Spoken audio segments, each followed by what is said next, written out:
দলীয় সংসদ সদস্য সারা বেগম কবরীর সঙ্গে শামীম ওসমানের মারমুখী আচরণ নিয়ে নারায়ণগঞ্জে এখন উত্তেজনা চলছে।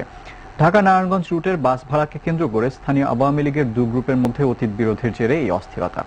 জেলা আওয়ামী লীগ এবং পৌর মেয়র বলছেন, নারায়ণগঞ্জকে চাঁদাবাজি টেন্ডারবাজির আখড়ায় পরিণত করেছেন শামীম ওসমান। অন্যদিকে শামীম ওসমানের অভিযোগ, বিএনপি জামাতের যোগসাজশে হরতালের মতো কর্মসূচি দিয়ে দলের ভাবমূর্তি নষ্ট করছে অন্য পক্ষ। নারায়ণগঞ্জ প্রতিনিধি বিমল রায়কে সঙ্গে নিয়ে রিপোর্ট করছেন শরীফ নীর।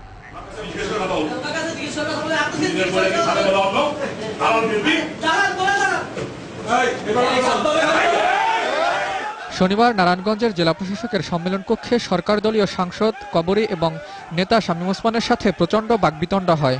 শামীম ওসমানের মারমুখী আচরণ নিয়ে সৃষ্টি হয় উত্তেজনা। ঢাকা থেকে নারায়ণগঞ্জের বাস ভাড়াকে কেন্দ্র করে এই সভা শেষ পর্যন্ত রূপ নেয় অতীত বিরোধের বহিঃপ্রকাশে। নারায়ণগঞ্জের পৌর মেয়র সেলিনা হায়াত আইভি বললেন, দলের কোনো নেতৃত্বে না থেকেও এলাকায় টেন্ডারবাজি ও ক্ষমতার দাপট দেখাতে এই ন্যাক্কারজনক ঘটনা ঘটিয়েছেন শামীম ওসমান। বা যে কোনো মিটিং হয় ডিসি সাহেবের এখানে সবসময় শামীম ওসমান যে এই ধরনের প্রতিবন্ধকতাগুলি কেন সৃষ্টি করছে। ওনার ক্যাডাররা শহরের মধ্যে যে মিছিল করলেন, কুশপুত্তলিকা দাহ করা হলো আমার এবং কবরীর, কি কারণে? যে শামীম ওসমান হয়তো নারায়ণগঞ্জ শহরে কারো নেতৃত্ব সহ্য করতে পারছে না। নারায়ণগঞ্জে গডফাদার হিসাবে বিভিন্ন শ্রেণী পেশার মানুষের সঙ্গে তার বিরোধ আছেই, থাকবে। সমগ্র নারায়ণগঞ্জবাসী এই একটা পরিবারের কাছে জিম্মি। কবরী ও পৌর মেয়রের জামায়াত ও বিরোধী দলের যোগসাজশ আছে উল্লেখ করে শামীম ওসমানের দাবি, এলাকার ভালো করতে চান বলেই প্রতিপক্ষরা তাকে বারবার ঘায়েল করছে। ঘটনাটা সিম্পল ঘটনাকে আমার মনে হয় পিছনে একটা রাজনৈতিক উদ্দেশ্য ছিল। আমি একটা খারাপ কথা বলেছি, অস্বীকার করব না, যে দালালি করবেন না বিএনপির।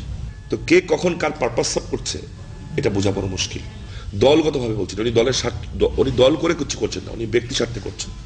নারায়ণগঞ্জ শহর আওয়ামী লীগের সভাপতি আনোয়ার হোসেন বললেন, আওয়ামী লীগের রাজনীতিকে ধ্বংস করে শামীম ওসমান সন্ত্রাসী রাজনীতিতে যুক্ত। প্রশ্ন তোলেন প্রশাসনের ভূমিকা নিয়ে। এই ডিসি শামীম ওসমানের তল্পবাহক এবং সে এই জায়গায় তার কাছ থেকে সুযোগ সুবিধা নিচ্ছে। সত্যিকারের যারা মালিক তারা আমাদের কাছে আসছে, ভাই 20 টাকা যদি ভাড়া নেন আমাদের কোনো অসুবিধা নেই। নারায়ণগঞ্জ থেকে বঙ্গভবন হয়ে গুলিস্তানের দূরত্ব 18 কিলোমিটার। এই দূরত্বে নির্ধারিত 28 টাকা ভাড়া বেশি হয় আন্দোলন করে নাগরিক কমিটি। শামীম ওসমান ওই ভাড়া রাখার পক্ষে মত দিলে মূলত দ্বন্দ্বের সূত্রপাত। তবে যাত্রী চালকরা বলছেন, এই নির্ধারিত ভাড়া যুক্তিসঙ্গত নয়। নারায়ণগঞ্জ 25 টাকা হলে চলতো, ওদের তো ভাড়াটা বেশি হয়ে গেছে। দূরত্ব যে হিসেবে আছে ওই হিসেবে 20 টাকা হলে সবচেয়ে ভালো হয়। নারায়ণগঞ্জবাসী চান যৌক্তিক বাস ভাড়া নির্ধারণ এবং ক্ষমতাসীন দলের রাজনৈতিক দ্বন্দ্বের অবসান। শরীফ নীর, 21 টেলিভিশন, নারায়ণগঞ্জ।